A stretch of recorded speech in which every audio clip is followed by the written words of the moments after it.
গোড়া কেটে ফেলবি? হ্যাঁ, আমাকে মারতে চাস নাকি তুই? না দাদা, গাছের নিচের অর্ধেক তো আমারই, তাই ভাবছি ওইটুকু কেটে ফেলবো, আমার আর দরকার নেই। তুমি ওপরের অর্ধেকটা নিয়ে থাকো না, ওটাতে আমি হাতও দেবো না আর কাটবো না।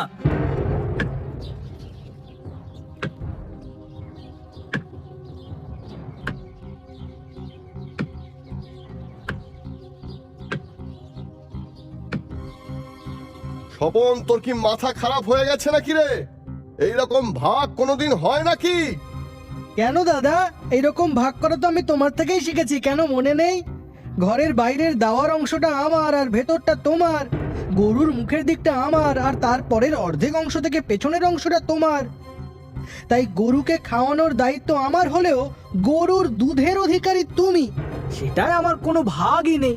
আর ওই যে আমাদের চাষের জমিটা, সেখানে প্রথম 6 মাস মাঠে লাঙল দেবো, হাল চালাবো, ধান বুনবো আমি, আর শেষের 6 মাস যেহেতু তোমার, তাই শুধু ফসল তুলবে তুমি, সেই ফসলে আমার কোনো অধিকার নেই। বা দাদা, বা বা বা বা এইসব হিসেব দেখে আমি ঠিক করেই রেখেছি, নারকেল গাছের নিচের দিকটা যেহেতু আমার, তাই ওটাকে আমি এক্ষুনি কেটে দেবো।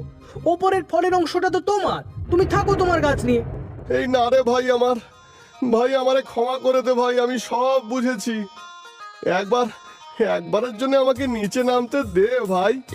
গ্রামে মোড়লদের সামনে আমি তোর সব ভাগ সমান সমান করে বুঝিয়ে দেব। জমিদারের পুরস্কারের আর ভাগও চাই না আমার। আমায় ক্ষমা করে দে রে ভাই, আমায় ক্ষমা কর।